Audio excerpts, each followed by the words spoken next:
Hey there. I am on the road again. This time I'm going to Geneva. There's something special happening. It's 443 years ago that the Gregorian calendar started, which is the calendar that all of us are basically stuck in. And if you think about it, we have a solar year, so we count the year because of how many days it takes for the Earth to rotate around the sun. But then we have 12 months, but it should be 13 months because moon cycles, there's 13 moons in a year. Anyway, so basically we're all being programmed in many, many ways. And one of the ways is that we're in this calendar that is not natural to our bodies. And you might think it's not a big deal, but it actually is. Like, if you live in a square house, your thoughts become these linear things. It goes, well, it must be from this point to this point, and if it's not, then it has to be 90 degrees angle. I don't know. I can't tell you why it is like that, but your thoughts change when you're in a circular kind of place. If you sit in a circle, you're gonna feel super different than if you're in a square place. If you, I don't know what else to say. But yeah, Matthias De Stefano is gonna be leading for anyone who wants to join in Geneva. That'll be 14th and 15th of October. And yeah, so 443 years ago, so we're going to start the 444th year since the Gregorian calendar started. And that many years ago, people went to sleep on the 4th of October and woke up, and then it was the 15th of October because they had to change the calendar so that it would match whatever they were planning in that way. So they basically lost 10 days. It just disappeared. It was like, time is now different, deal with it. Can't do anything about it. And actually, yeah, around the world, of course, there's many places that have a different way of looking at time, and you experience time then differently. Yeah, there's this book that I used to love. It's called One of Us by Michael Marshall Smith. He writes a lot of horrors, but that's that one and another one are the only ones that I've read because I thought they were philosophically really interesting at the time. And he would say, like, it's different. Time works different if you are walking one way, or like for me driving to Geneva. But then if I come back, the time is still, it's gonna feel different. If you've already been to a place, it's gonna feel different. So there's this way of like how sensually time is always relative. And we kind of lost that because we're now like synced up to a clock that everyone has to deal with all around the world. So, okay, so that's where I'm going. And then also I have gone through a kind of loop on, it's Sunday now. On Friday, I suddenly thought of my project, the pilgrimage that I'm planning. And I was like, I've been trying to do it for 5 years from the Netherlands, but I didn't manage, basically. And I can't really express why. I have a lot of thoughts about it, but it's still a theory. And now when I had these plans of leaving with a camper and starting to basically live in a camper, except that I'm visiting all these people, so it's not truly like living in a camper and just like moving around all the time. I know where I'm going, and I have plans. But I'm gonna close this window. I suddenly was worried, super worried, that like life could be more complicated if I'm driving in this camper. And to then have a project that I'm trying to put all my focus towards, I just suddenly was like, oh my God, I can't do it. I've not been able to do it when having the comforts of my house. I need to train to be able to walk 20 kilometers a day for days on end. And there's so many things that I need to arrange. How am I ever going to do that with just maybe a phone and an iPad? And it really, really freaked me out. I even found this was so, it's so strange. I wonder if you have gone through this experience that when I changed my mind, I told myself like, okay, maybe you just have to stay in the Netherlands and be totally grateful for this nice little house that I have, for all the stuff that's there. So like from a rational point of view, I have everything that I need. I have luxury, and I would still need money. Like, I still don't have enough money to like do all the camping on the way that I still need to do in order to map out the exact walking route. I still have to walk like hundreds of kilometers in order to get the exact route pinned down, to know that it works. I have it in theory, but you have to walk it to know if the route works. But in rationally speaking, I have the possibility to do this. But, and so I told myself, this is what we're gonna do. You can't play around now and go in a camper and it'll be like harder. And then what if you don't manage to do this one thing that I feel like is the task of my life for now? I'm also wondering like how is that whole project working for me? Anyway, but that doesn't matter for now. In that moment, I had such a big shift to decide that I'm gonna do that, and I felt myself start to get focused and dedicated, and I told myself, it doesn't matter that it's been hard until now to be in the Netherlands. If I have this and I need to do it, then I'm gonna do it. I'm just gonna wake up early every day and start training.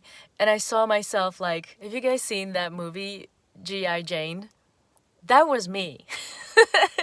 I went to boarding school for 7 years. That was me. I was training every morning, and after sports, I would train again. I was doing the push-ups upside down on a ladder like every day. I was running 5 days a week, if not 6. I was training all the time. When I got to the Netherlands and I was 16. Yeah, I was in Jamaica when I turned 15. So I went from Kenya, Jamaica, and then the Netherlands. And I remember that I weighed about 50 kilos or 58. I'm not sure. 58 is like my average max. But yeah, I'm 177 centimeters, so I'm really tall, and I was really thin, like a European size 32. But there was no fat on me. I was just muscle. I was just only muscle. And how that came about was because of this mindset. But thing is that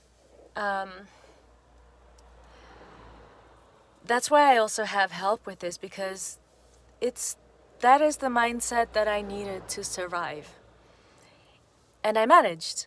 And something in me enjoyed that. It's a bit, what do you call it, sadistic or masochistic? I always forget. Something in me enjoyed getting so strong. Yeah, it's basically strong and feeling like I can do anything. I still feel like that.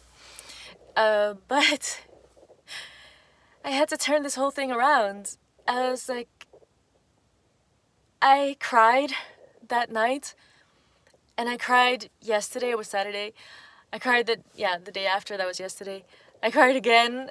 I was like, girl, the cage door is open. You must do this. I could feel like, so I don't know, of course, the answers. I only start knowing when I try them out. So I will have to figure out how to do that from the road. And I already started a little, started planning a little bit.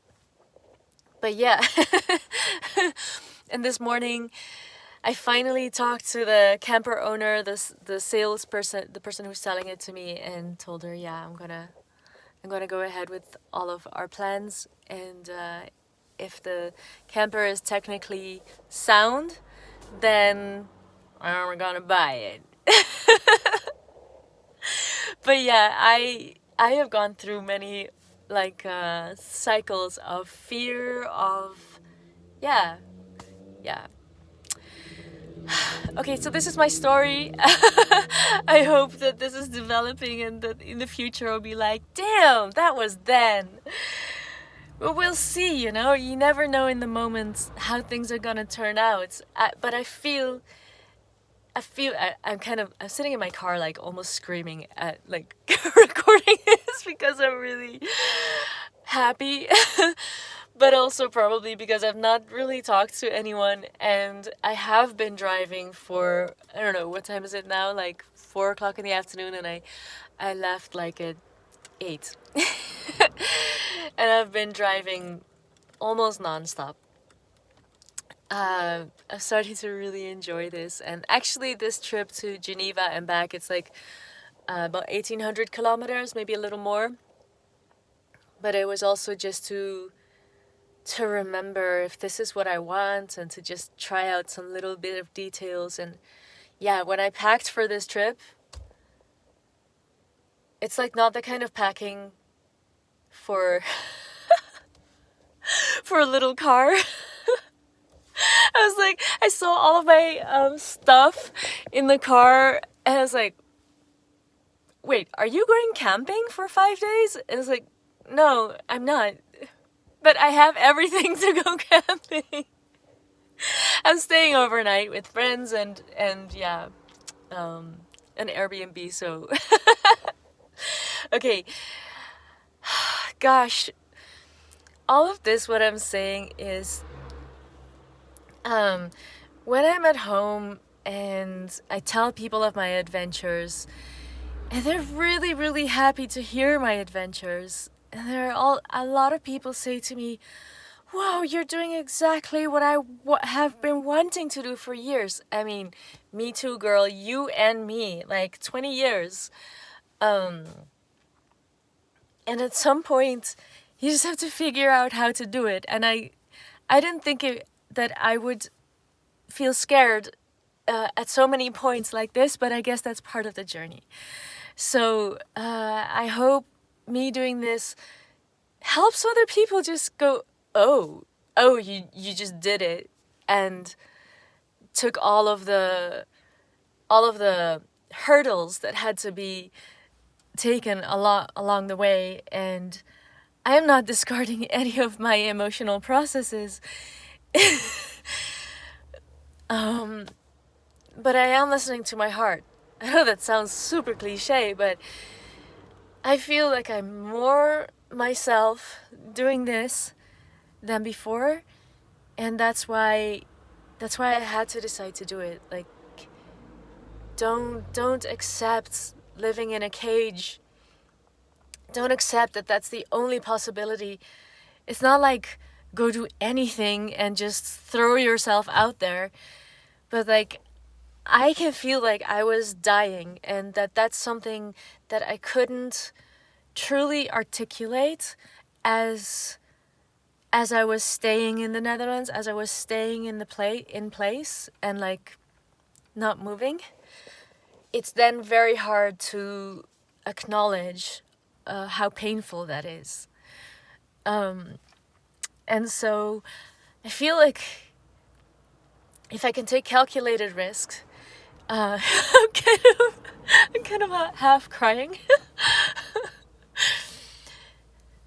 um, because yeah, a lot of things that that we go through can feel like imprisonment, and it might be something that we're not willing to tell ourselves or to let ourselves acknowledge that it does feel that way, and that it is it is like our responsibility to take care of that, to find options, and that's not like to put you down, like shame on you for staying in a space where you feel like you don't belong. No, because you kind of have to. I feel like I could only get to this place because I'm having self-love. And I think my path, I mean, it's also because of my astrology, but I think for me, the path that I have to take, and that I hope lots of people can take, not because I did it, but because it's just, it feels really good, to listen to your heart, and to maybe even, look, I'm spiritual, I'm not like religious, yeah, so, but I do feel it's almost like, God, why did you put me on this earth if it's just gonna be a prison? And God says to me, it's not a prison, but you're gonna have to take a leap of faith. You're gonna have to like, put skin in the game. You're gonna have to try it out. You're gonna have to get willing and strong enough to weather, not knowing. And yeah, I am really trained at venturing off into the unknown.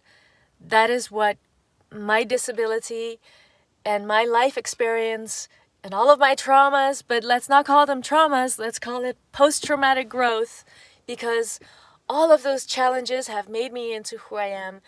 And those wouldn't be the only ways for you to have certain skills that you might need, in order to do things that you don't even know if you can scale that mountain, but if you feel like there are dreams that you have, I would urge you to this is how I do it, okay?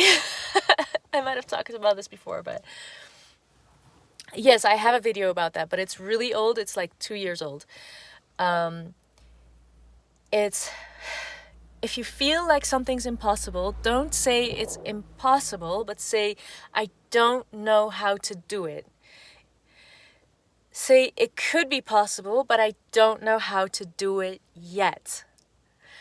And everybody has a different way of manifesting their possibilities and little opportunities, but be open to those. Like, start dreaming and start, my specific way, I know that through human design, that this is how I am able to manifest things that seem impossible, is that I will say to the universe, look, I know this thing that seems impossible, but I kind of know that it should be possible, because I just have this feeling like that is the truth. That is how the universe works. That's also with magic things. Like, I feel that things can be possible, and then I tell the universe, I'm going to be on the alert, and you're going to send me messages of how this will be possible, and I'll be open.